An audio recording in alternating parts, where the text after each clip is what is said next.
At least Donald Trump is who he is, and he respects the American people enough to go out and earn their vote instead of being expected to give in their vote.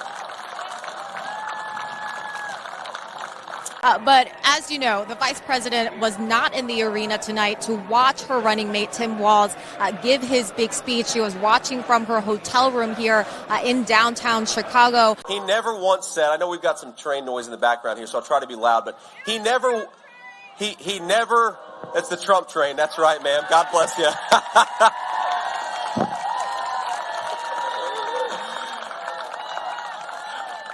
What Tim Walz, our message to illegal aliens who've come into this country by breaking our laws is yes. If you came into this country illegally, Donald Trump and I are going to work to send you home because that's what is required if you want to have a real border policy.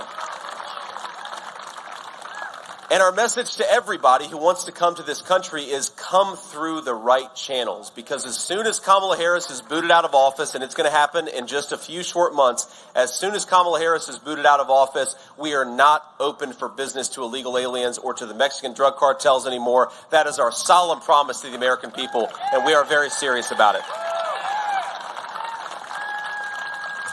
Yeah, ma'am, I appreciate that question. And for those of you who couldn't heard it, how do we respond to Democrats who say that they tried to pass a border security bill? My response, ma'am, is I was there in the Senate when they tried to pass that border security bill, and it had nothing to do with border security.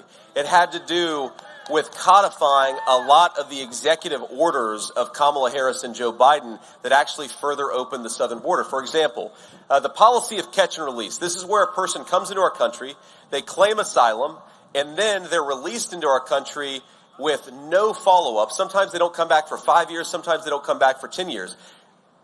Kamala Harris and Joe Biden implemented catch and release through executive order. Their so-called border security package would have made catch and release the law of the land. So even if you have a guy like Donald Trump come in, he can't undo it because Congress has codified one of the worst open border policies in America.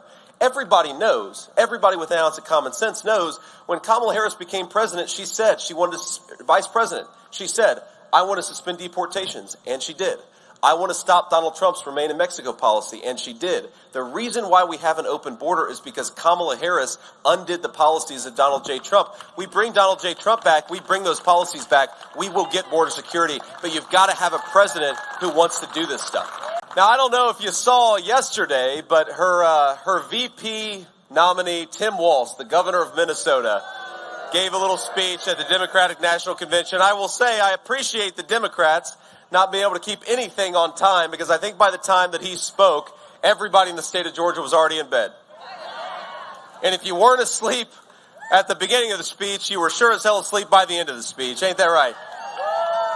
And I'm proud, and I know President Trump is proud, to have been endorsed by local law enforcement here in Georgia, but we also got some good endorsements in Wisconsin and Pennsylvania. Law enforcement knows that Donald J. Trump is the law and order candidate in this election, and you all have an incredible power to get out the vote, to drive people to the polls, and make sure he actually becomes the next president of the United States. So thank you all for everything that you're doing.